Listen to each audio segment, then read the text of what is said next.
Shalom semuanya, selamat siang.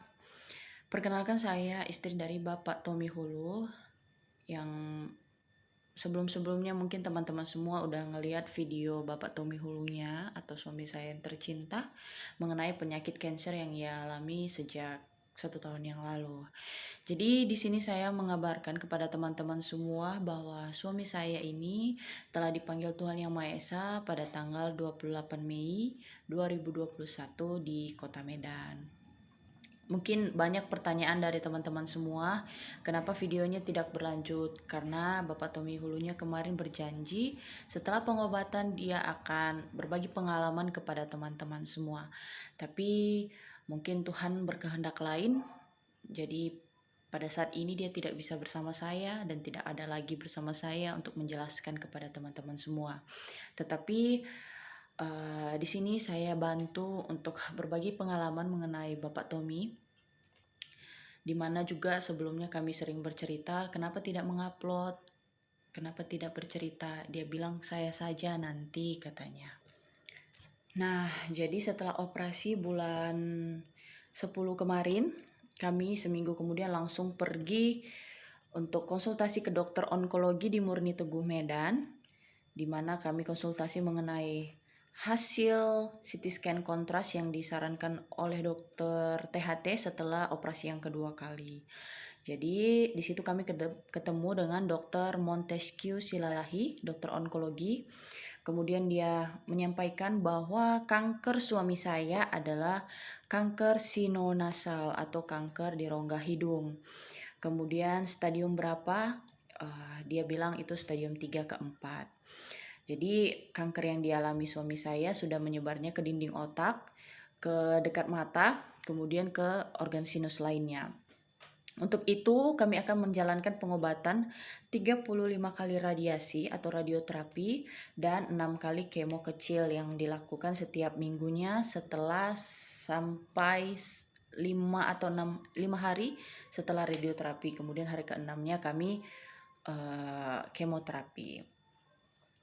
Baik, kemudian untuk melakukan tahap tersebut pasti prosesnya sangat panjang.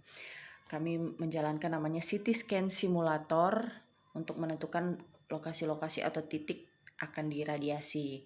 Nah, 1 minggu kami menunggu, akhirnya kami memulai radiasi pertama. Sampai yang ke-10 masih belum ada efek sama sekali. Tetapi di atas ke-10 sudah mulai terasa, yaitu di daerah leher mulai terbakar, kemudian di daerah mulut itu sariawan berat, daerah lidah juga sariawan, luka-luka, bahkan sudah mulai tidak bisa merasakan rasa makanan sama sekali, baik asin, asam, pahit, manis, dan lain sebagainya. Kemudian lanjut di atas ke-20, semakin tersiksa, leher semakin luka-luka, tidak bisa menelan air sama sekali atau air ludah sedikit pun terasa sakit saat ditelan. Bahkan makan sudah tidak bisa masuk lagi. Jadi sebenarnya ada pilihan pakai selang melalui hidung dan suami saya kebetulan tidak mau. Dia semangat untuk makan agar tidak terlalu terasa sakitnya. Jadi dia makan tetap. Saya itu setiap harinya buat bubur halus yang mungkin dimakannya nanti 2 kali, maksud saya 2 sendok kapan dia mau. Saya tidak paksakan, yang penting perut berisi. Karena dokter mengatakan kebanyakan orang kalah dalam pertarungan ini bukan karena kankernya, tetapi karena si pasien tidak mau makan sama sekali. Akibatnya kondisinya tidak fit, tidak ada yang masuk nutrisi sama sekali, maka ketika dilakukan kemo dan radiasi itu ngedrop. Nah, jadi selama hampir 2,5 bulan kami radiasi, dari bulan 10 sampai bulan 12, di tanggal 17 kami selesai. Berbagai banyak obat-obatan yang kami coba untuk sariawan, kami beli ke tempat apotik Chinese, seperti bubuk atau cairan, tidak mempan. Begitu juga rasa sakit nyeri di dalam lidah, dalam mulut dan leher, pakai ibuprofen atau lainnya tidak berpengaruh banyak terhadap rasa sakit, rasa efek sampingnya. Kemudian untuk nafsu makan kami mungkin minum Tracetat, yang mungkin dokter tidak akan menyampaikan, tetapi kita sharing dari teman-teman lainnya. Tracetat untuk mengurangi rasa mual dan menambah nafsu makan. Lumayan terbantu dengan itu. Kemudian kami pernah konsumsi akar bajaka, kami pernah konsumsi benalu kopi, kami pernah konsumsi daun sirsak.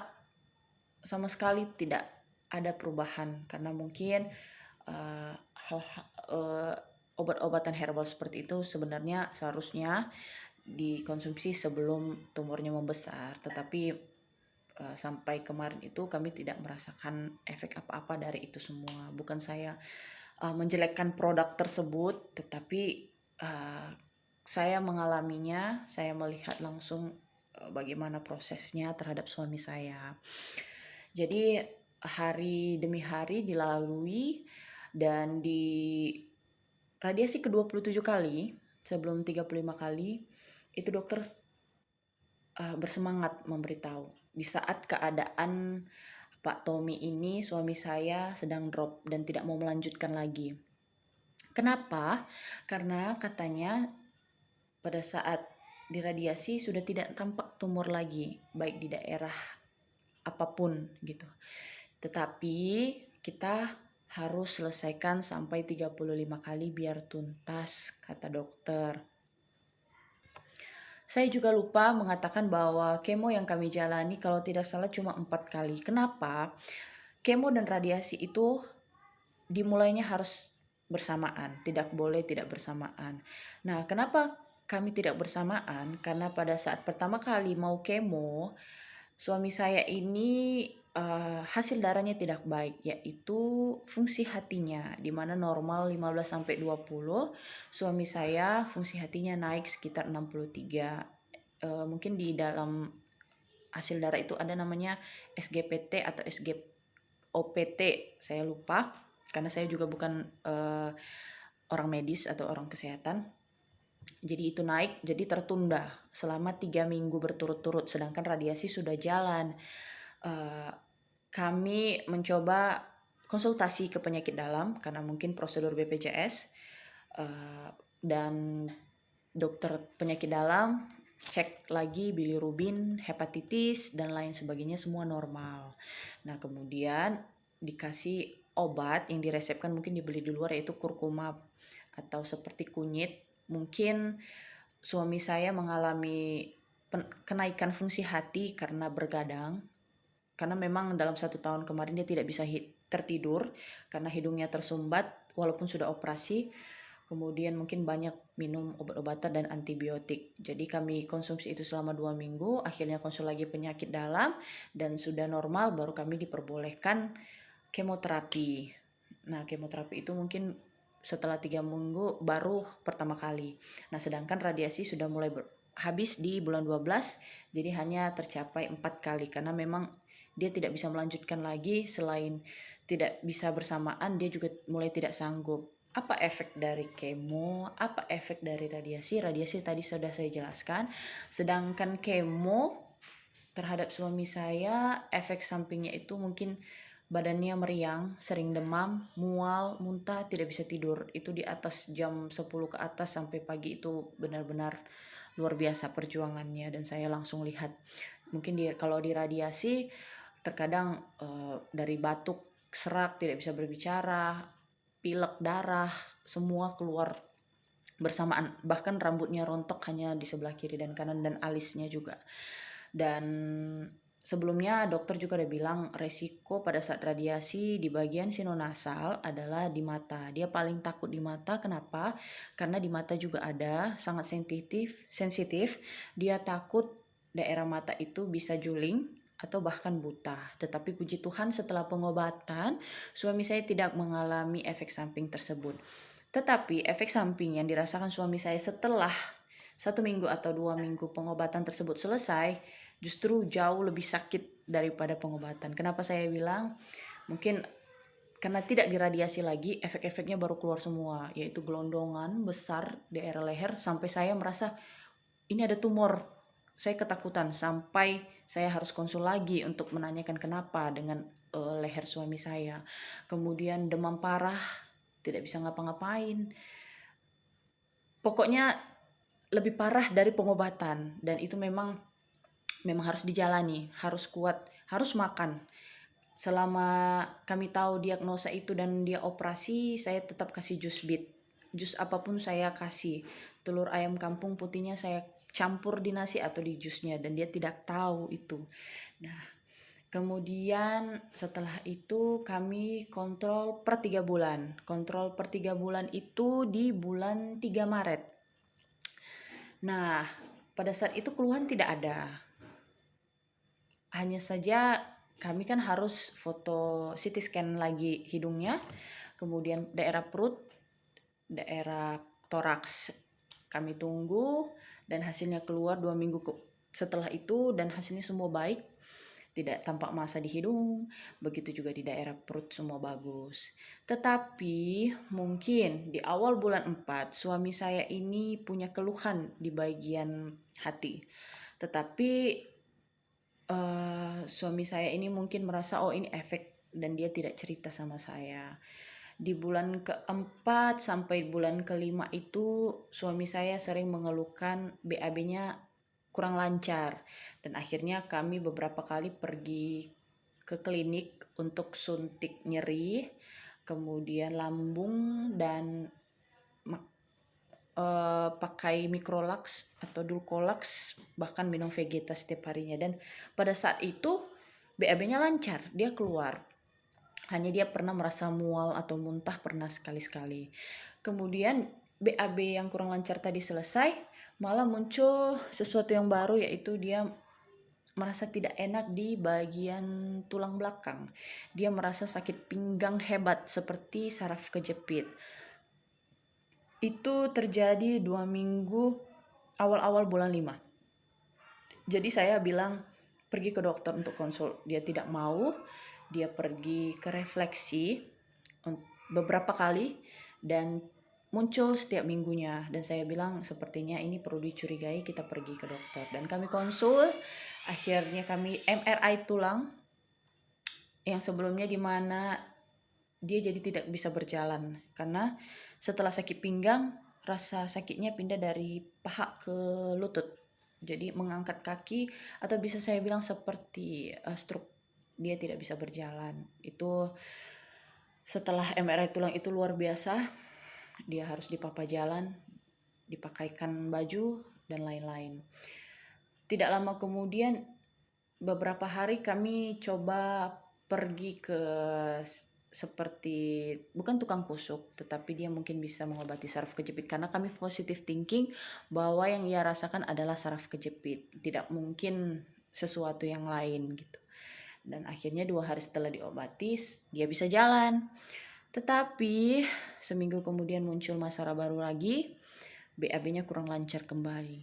Tetapi juga selama 2 minggu itu berat badannya terus turun drastis. Dia keringatan terus tiap malam, dia memandang wajahnya seperti tengkorak. Dia bilang kok menyusut, karena setelah pengobatan berat badannya naik. Lah, ini kenapa turun lagi?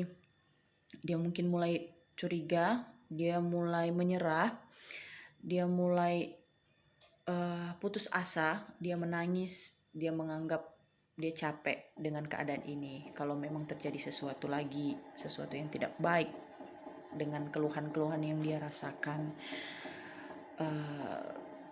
dia satu hari itu betul-betul ada momen di mana semua orang yang telah melakukan pengobatan tetapi muncul keluhan baru pasti putus asa dan drop. Tetapi tetap daya juang untuk sembuh itu ada dari suami saya.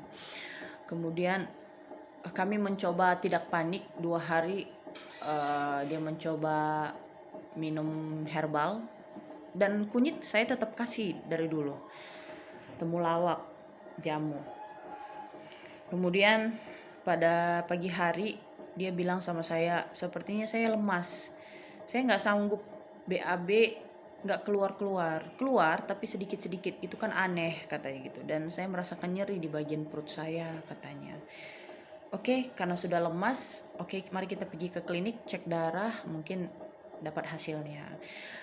Pagi-pagi kami tanggal 21 Mei kami pergi ke klinik untuk berobat kenapa BAB tidak keluar, dan dokter umumnya mengatakan, dokter langganan kami, klinik langganan bilang ini sepertinya ada pembengkakan di hati atau liver.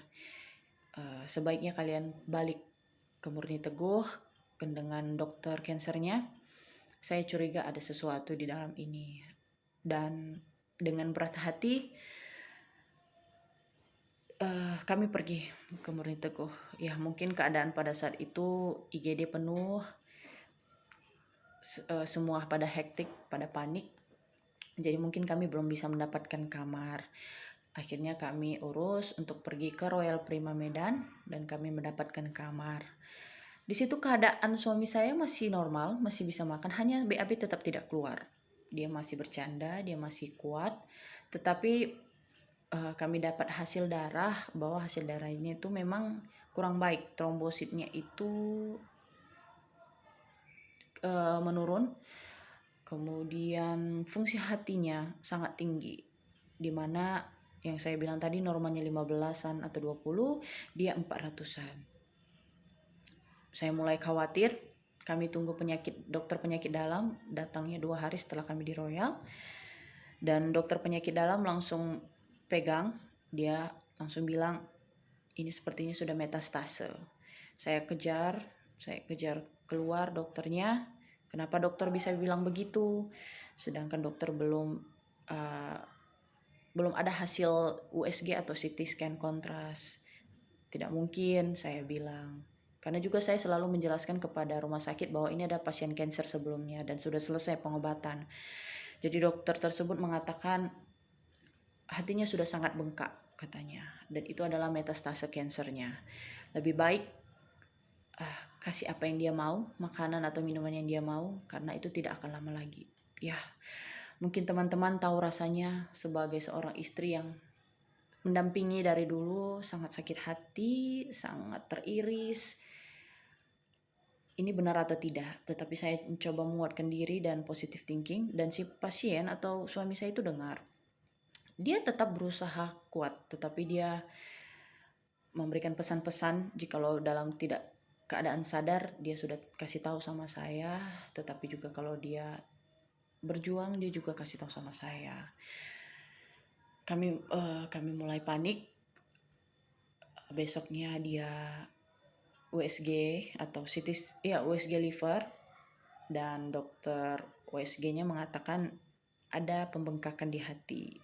Tetapi tidak mungkin metastase, tapi ini mungkin hepatitis dan sebagainya. Tetapi maaf, suami saya itu bukan perokok, bukan alkoholik. Dia adalah seseorang yang mengadakan pola hidup sehat. Ya, akhirnya kami mengambil keputusan untuk membawa dia ke Murni Teguh balik, karena kami mulai merasa kalau udah beberapa dokter mengatakan ya bahwa ini ada metastase, oke, kita harus berjuang lagi, kita balik lagi ke Murni Teguh. Dan akhirnya kami dapat kamar, kami bertemu lagi dengan dokter penyakit dalam, dan dokter penyakit dalam sama statementnya dengan penyakit dalam yang sebelumnya, bahwa dia sudah angkat tangan, dia tidak bisa lagi melakukan apa-apa, karena selama di Royal juga tidak ada tindakan apa-apa, cuma dikasih anti nyeri, bahwa tidak ada bisa kesembuhan lagi, maka kami akan diserahkan ke paliatif. Sebelumnya dia juga sudah CT scan kontras di Murni Teguh dan hasilnya itu hepatomegali, ada pembengkakan hati, tetapi tidak nampak masanya karena sudah terlalu bengkak. Ya, dan akhirnya suami saya mungkin sudah tahu dan semakin ngedrop karena tidak ada tindakan yang bisa dilakukan oleh dokter dan suster-susternya. Tidak ada yang bisa dikasih karena tidak bisa dikemo, bahkan tidak bisa dikasih obat apa-apa karena memang sudah di bagian hati. Sedangkan hati sangat penting di dalam organ tubuh kita untuk menetralisir racun atau makanan kita. Sampai detik itu juga BAB-nya juga belum keluar.